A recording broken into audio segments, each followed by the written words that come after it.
If you've ever watched a medical drama on TV, you already know the scene. You've got the fast-paced, chaotic montage of an emergency room, right? The double doors bursting open, paramedics sprinting down a bright hallway with a gurney, the intense, overwhelming noise of overlapping voices and a dozen different monitors beeping all at once. I mean, it is the ultimate high-stakes arena. And you really have to wonder, how do real-life ER doctors step into that absolute chaos and keep from just completely falling apart? Because when an emergency room physician has to make a split-second literal life or death decision, relying on just clinical textbook knowledge, that's never going to be enough. So today in this explainer, we're diving into the fascinating performance psychology behind emergency medicine. As you'll see, managing this level of extreme stress, constant interruptions, and emotional trauma actually requires the exact same cognitive conditioning used by elite professional athletes. So what does this all mean?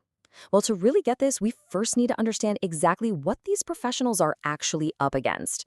How do they survive the pressure?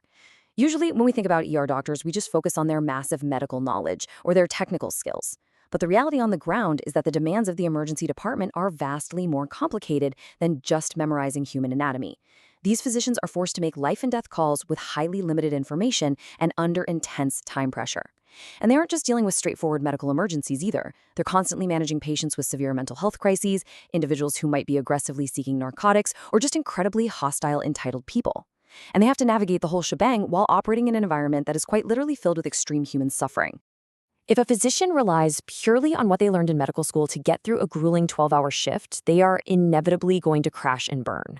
It's what we call the agitation phase.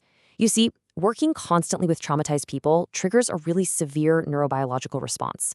The doctor's limbic system, that's the part of the brain that manages our fight or flight response, is just constantly activated.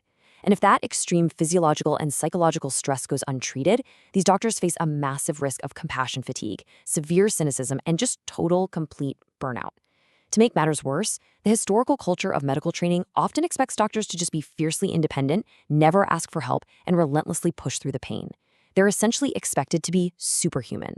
But they are human. And when the human brain gets overwhelmed by constant trauma, cognitive performance absolutely plummets.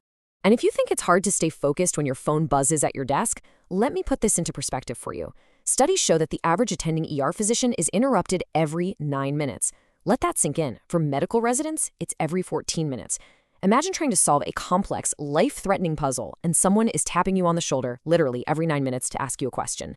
That constant multitasking creates massive, dangerous gaps in information flow, which directly threatens patient safety. The cognitive load these folks carry is just staggering. So this brings us to a massive paradigm shift, which is really the core solution we're exploring today. What if we stopped treating doctors like walking medical encyclopedias and started treating them like elite, high-performance tactical athletes? Because honestly, the environment they operate in is much closer to a professional sports arena or a military operation than a quiet, steady library. To actually survive and thrive, the whole training model has to shift away from pure academic memorization and move toward elite cognitive and psychological conditioning. Okay, let's dive into this. There's a fascinating case study by Angus Mugford from the world-renowned IMG Academy alongside Dr. Sarah Temple that explored exactly this concept. They basically took an elite sports mental conditioning model and applied it straight to the emergency department. And what they discovered was a real game changer.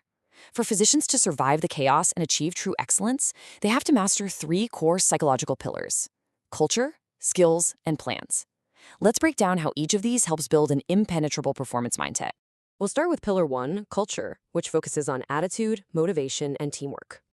This first pillar is all about deep self-awareness. It's about actively choosing your perspective and managing your attitude, especially when dealing with difficult or hostile patients.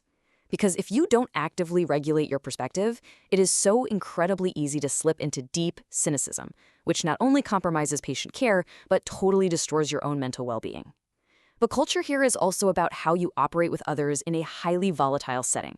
And practically speaking, that leads us right to task cohesion. Think about it. Shift schedules in a hospital are all over the place. The team of nurses, techs, and specialists changes every few hours. You just don't have the luxury of practicing with the same teammates for months on end. So the doctor has to possess elite emotional intelligence to instantly adapt, read the room, and build a highly functional team with a brand new squad right on the spot. It requires immediate, flawless communication and instant trust building.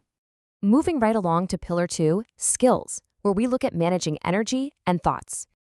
Okay, so ER doctors are chronically sleep deprived. They're constantly battling massive circadian rhythm disruptions from working rotating night shifts. So to maintain high performance, they have to learn to actively self-regulate their physical and mental energy. They can't just rely on surviving off endless pots of terrible hospital coffee. Now, I have to ask you, if you walked up to a highly caffeinated brain surgeon or ER doc and told them they need to practice relaxing, they would probably laugh right in your face. It sounds totally counterintuitive to the fast-paced nature of their job. But in performance psychology, strategic relaxation is an absolutely critical skill for maximum execution.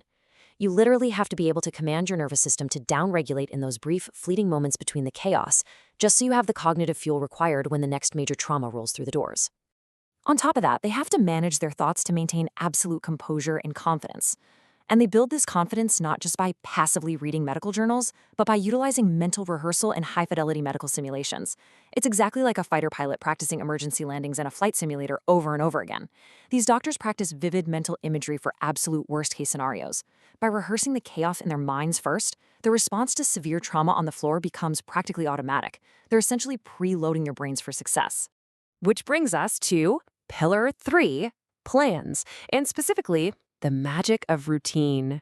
This is where all that mental conditioning actually hits the hospital floor. When the environment around you is entirely unpredictable, routines act as these incredible psychological anchors. They instantly snap the brain out of a state of overwhelm and into a state of focused execution. To understand why this is so crucial, just imagine you're sitting on a commercial airplane.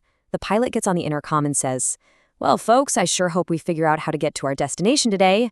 You would absolutely panic, right? Yet, medical residents are constantly forced to learn incredibly complex life and death skills on the fly, while simultaneously having to project absolute unwavering confidence to their terrified patients. To bridge that gap and handle that immense pressure, top-tier physicians rely heavily on strict, deliberate routines. Take a look at this specific example, the patient introduction routine.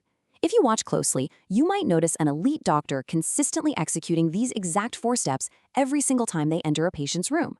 1. Knock on the door. 2. Introduce themselves. 3. Shake hands. And 4. Ask, "What brings you here today?" Now, you might be thinking, isn't that just basic, everyday politeness? Actually, scratch that. In the context of performance psychology, it's a highly rehearsed performance routine. It acts as a deliberate mental trigger that actively transitions the doctor's focus completely away from the screaming chaos of the hallway and directs all of their cognitive power onto the human being sitting right in front of them. And the real-world impact of this plan is astonishing. Research actually shows that taking the few extra seconds to purposefully execute this specific communication routine builds an immediate, collaborative relationship. It makes the patient feel genuinely seen and cared for. And amazingly, this part blew my mind. Actively executing this simple routine statistically reduces the likelihood of the doctor being sued for malpractice. By controlling the controllable through a set routine, the physician protects the patient and legally protects themselves. It's a total win-win. And honestly, this brilliantly illustrates the overarching theme of all this research. We really have to stop assuming that high performance is just about having raw talent, sheer willpower, or memorizing a textbook. Whether you're an emergency room physician making a split-second decision, an elite athlete stepping onto the field, or a corporate executive navigating a high-stakes negotiation, your ability to perform under extreme pressure ultimately comes down to your structured mental conditioning. Mastering your culture, your skills, and your plans, that is the ultimate blueprint for resilient composure. So, as we wrap up this explainer, I want you to think about your own daily challenges. What is your high-pressure routine? Do you have a specific psychological anchor, or maybe a set of steps you use to calm your mind and focus before stepping into a stressful situation at your own job? I'd love to know. Take a moment to reflect on that, and let me know in the comments below how you condition your own mindset for success. Thank you so much for joining me today as we explored the fascinating mental mechanics behind emergency medicine. Stay curious and keep learning.